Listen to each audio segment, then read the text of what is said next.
இப்போ வந்து என்னென்னு பார்த்தீங்கன்னா, அவங்களுக்கு வந்து கடவுள் நம்பிக்கை இருக்கா? எனக்கு இருக்கு. எனக்கு வந்து 100க்கு 1000 அதாவது 1000 நம்பிக்கை இருக்குது எனக்கு வந்து கடவுள் மேலே. ஏன்னு கேட்டால் வந்துட்டு என் குழந்தை வந்து ஒரு டைம் வந்து அம்மா போட்டு ரொம்பவும் முடியாமல் இருந்தான். அப்போ என்ன பண்ணுறதுனே தெரியல. ஹாஸ்பிட்டலில் கூப்பிட்டு போனோம், ரெடி பண்ண முடியல, சரியாகலை. அப்புறமேட்டுக்கு என் வீட்டு பக்கத்தில் இருக்கிறவங்க வந்து பார்த்திங்கன்னா எல்லாம் வந்து பாரியூர் குண்டை இறங்க போகிறோன்னு சொல்லி எல்லாம் விரதத்தில் இருந்துட்டு இருந்தாங்க. அப்போ வந்து ஒரு அக்கா இருந்துட்டு, நீ இந்த மாதிரி விரதம் இரு, உன் குழந்தை ரெடி ஆயிடுவான்னு சொல்லி சொன்னாங்க. நானும் விரதம் இருந்தேன். விரதம் வந்துட்டு சாப்பிடாமலாம் இருக்கல, சாப்பிட்டு தான் விரதமே இருந்தேன். ஏன்னா அப்போ வந்து ஃபீட் பண்ணிகிட்டு இருந்தேன் பையனுக்கு. அதனால் வந்துட்டு என்னால் வந்து சாப்பிடாமலாம் இருக்க முடியாது, சாப்பிட்டேன். அப்பயும் வந்து பார்த்திங்கன்னா அங்கெல்லாம் பயங்கர கூட்டமாக தான் இருக்கும் குண்டை இறங்குற இடத்துல.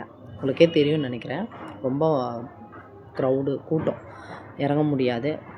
என்னை வந்து முன்னாலேயே ஒருத்தவங்க இருந்தாங்க, அவங்ககிட்ட போய் கேட்டேன். அவங்க முன்னாலே நிற்க சொல்லிட்டாங்க.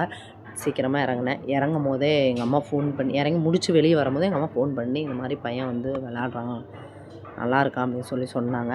அப்போ வந்து சாமிகிட்ட வேண்டிகிட்டு வந்தேன். என் பாரியூர் தாய், என் அழகிக்கிட்ட வேண்டினேன், என் குழந்தைய எப்படியோ நீ தான் சாமி காப்பாற்றி விட்ட, அதனால நான் வருஷம் நான் வந்து இறங்குற தெய்வமேன்னு சொல்லி வேண்டிகிட்டு வந்தேங்க.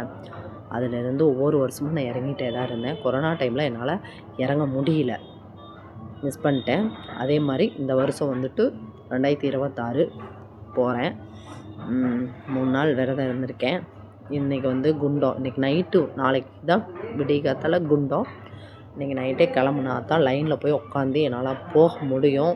இப்போயே வந்திருப்பாங்க, எவ்வளோ பேர் வந்திருப்பாங்கன்னா ஒரு 2000 பக்கம் லைன் போட்டிருப்பாங்க. இப்போ நாங்கள் நைட்டு கிளம்பிடுவோம். நான் எங்கள் வீட்டுக்காரெலாம் போகிறோம். போயிட்டு என் தங்கத்தை, என் அழகிய, என் செல்ல குட்டி அம்மனை பார்த்துட்டு வருவேன். குண்டை இறங்கிட்டேன்.